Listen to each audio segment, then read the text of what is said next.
Welcome back, pilots. This is episode 2 of our War Thunder Flight School series. Today's lesson is on defensive maneuvers and dogfighting.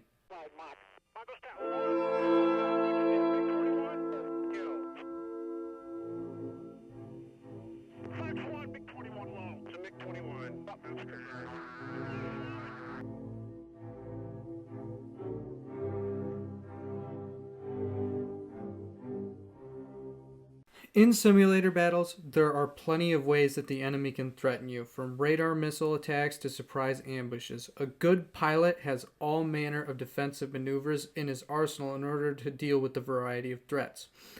I'll probably just have some random simulator footage thrown up for you guys to watch, but I'll make sure to have all of the concepts here clearly demonstrated.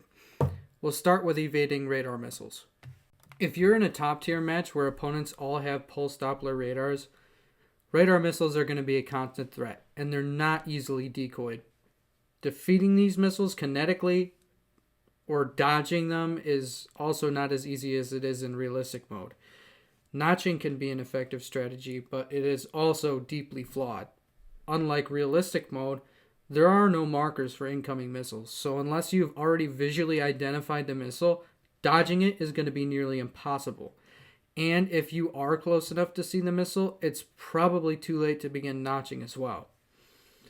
These maneuvers can also put you at a disadvantage were you to merge with the enemy because it gives them a positional advantage and an energy advantage. That's where terrain masking and ground hugging come into play.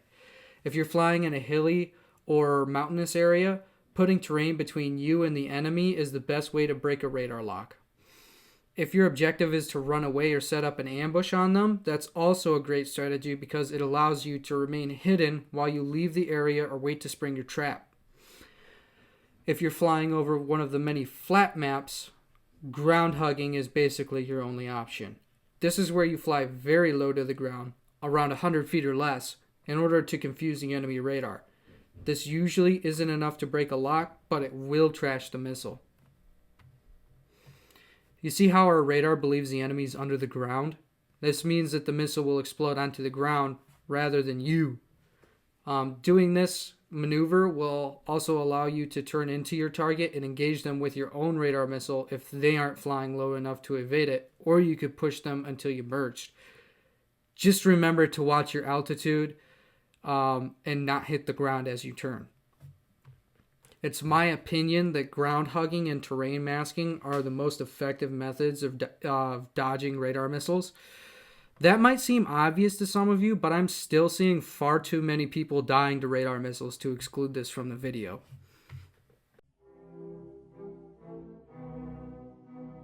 Dogfighting is something that some aircraft are more capable of than others, each with their own strengths and weaknesses. But pilot skill is something that can equalize a fight between two very different aircraft, and that's what we're going to be talking about here.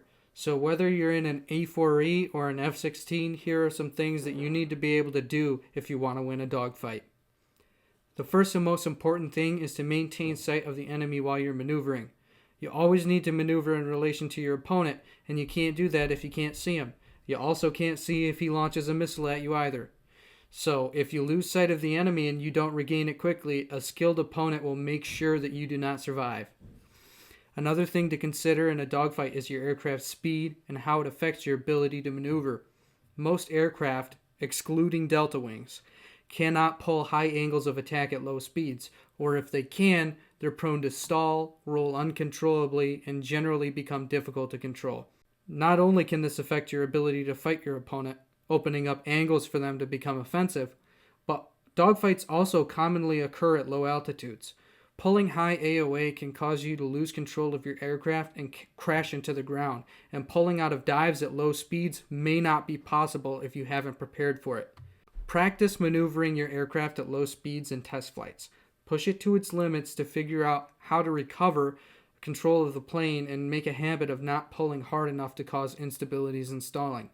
Please practice this. I see way too many pilots crash mid-dogfight in sim these days, even experienced pilots. Also, in dogfights with other players, make a deliberate effort to transition to the deck and enter the rate fight.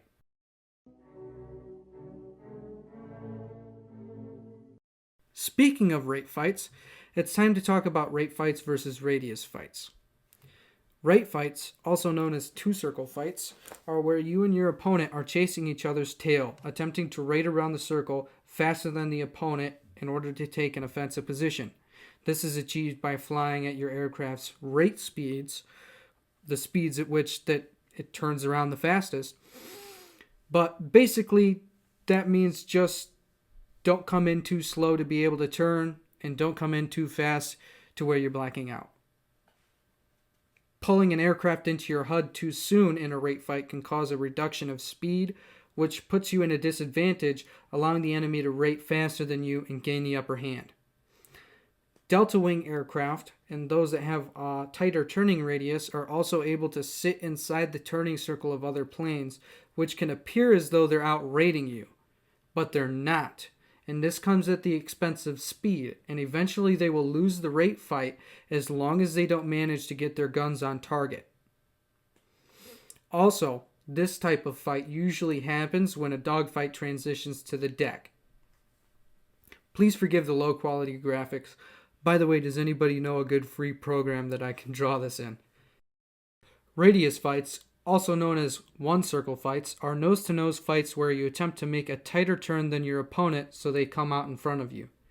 These fights usually occur at low speeds, making them more difficult to execute at low altitudes without crashing. Delta wing aircraft and other aircraft that can perform tighter turns and are more maneuverable at low speeds are usually very good at this type of fight. This is also the fighting style which allows better firing solutions to aircraft carrying high-off bore sight style missiles, such as the R-73. So make sure to pre-flare when facing an opponent that can carry the R-73 or AIM-9M and has a helmet-mounted display. Knowing what your aircraft is good at and what your opponent's aircraft is good at can be the difference between winning and losing a dogfight.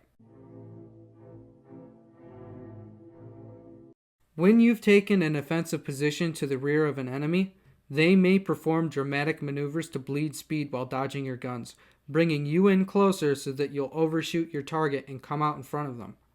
It's important that you manage your closure properly to avoid overshooting. Use of air brakes and high yo-yo maneuvers can help prevent an overshoot and allow you to capitalize on the fact that your opponent is slow and difficult to maneuver. In the event that you do overshoot, you're in a pretty bad situation. The enemy's behind you and may be able to take advantage and employ his weapons. If you've dumped all your speed in an attempt to prevent an overshoot but failed, it's even worse.